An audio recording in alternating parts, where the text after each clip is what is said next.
La misericordia del Señor cada día cantaré. La palabra escándalo llega al castellano del latín scandalum y a este del griego scandalon, que literalmente significa piedra de tropiezo. Un escándalo es algo que hace tropezar o que puede provocar un tropiezo, una caída, una zozobra. En la teología cristiana podemos distinguir distintas formas de abordar el misterio de Jesucristo. Hay quienes hablan de Jesucristo desde afuera de la comunidad llamada Iglesia, y entonces comúnmente lo interpretan como un personaje muy importante de la historia, tan importante que para Occidente el tiempo se divide en antes de Cristo y después de Cristo. Para los que estamos dentro de la comunidad llamada Iglesia, comunidad conformada por distintas tradiciones. La mía es la tradición católica romana, pero también hay otras tradiciones que forman parte de la Iglesia católica universal. Los que estamos dentro de la Iglesia siempre nos acercamos al misterio de Jesucristo, Jesús el Cristo, reconociendo su verdadera divinidad y su verdadera humanidad. Tan Dios como el Padre y el Espíritu Santo, tan humano como nosotros. Una sola persona con dos naturalezas. Pero dentro de este acercamiento hay fundamentalmente dos posturas. Aquellos que resaltan más el tema de la divinidad y entonces tienen lo que podríamos decir una teología descendente, que parte de los dogmas, de las formulaciones que se han ido desarrollando a lo largo de los concilios, y desde ahí hablan de Jesucristo, y otros que tienen una teología ascendente y que prefieren partir de los relatos bíblicos y, sin dejar de reconocer la divinidad, quedarse muchas veces en los aspectos humanos, porque justamente nosotros creemos que así Dios manifestó su amor, enviando a su Hijo en carne, el misterio de la encarnación.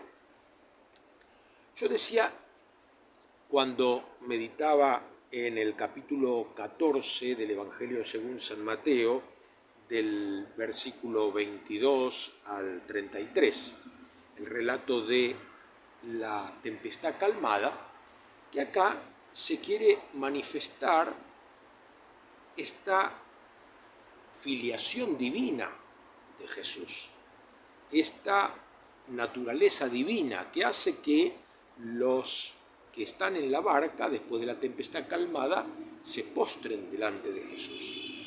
Pero hay una piedra de escándalo, que es la oración que Jesús realiza entre la multiplicación de los panes y la tempestad calmada, según el relato de Mateo y Marcos.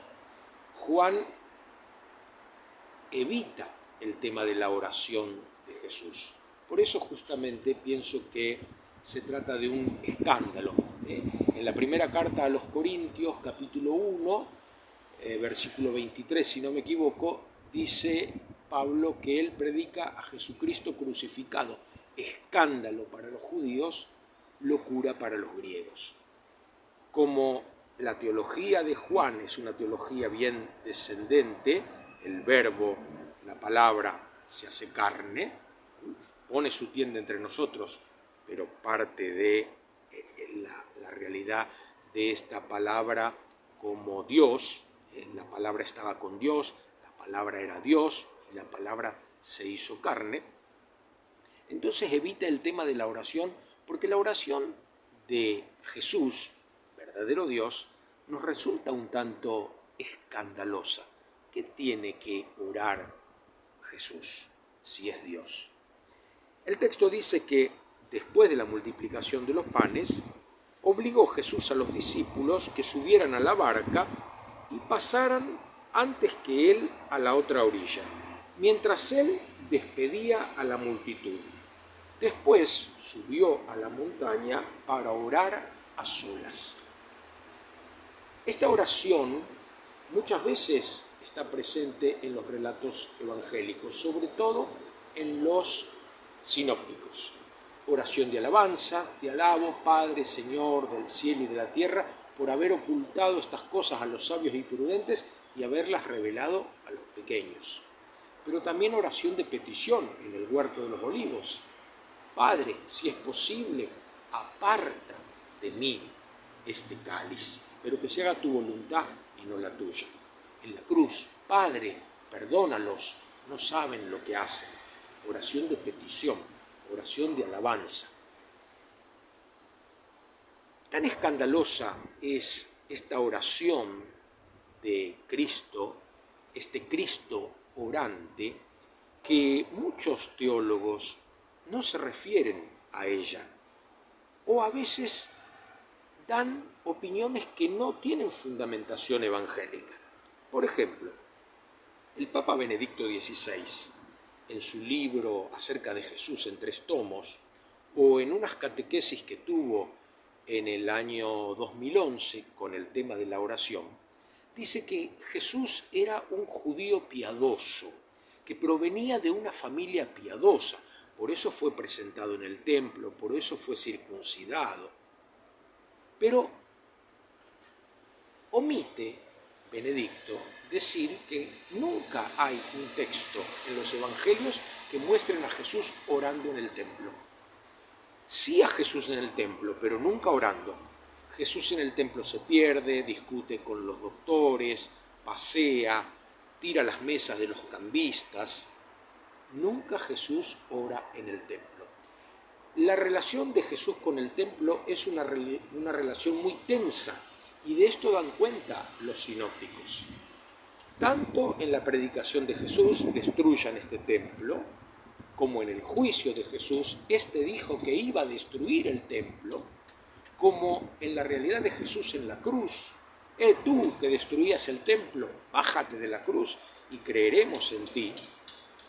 Y después de la muerte de Jesús, cuando tanto Mateo como Marcos dicen que el velo del templo fue rasgado de arriba a abajo. Es decir, esta realidad del templo termina siendo destruida por Jesús, cosa que después va a ocurrir en el año 70, la destrucción del templo, que los cristianos van a interpretar como un castigo por el rechazo de Jesús como Mesías. Por eso esta oración de Cristo creo que hay que entenderla como un escándalo, ¿no? Como algo que puede hacernos tropezar. A algunos diciendo cómo puede orar el mismo Dios, y a otros mostrándonos que ciertas formas y prácticas de oración no fueron asumidas a Jesús.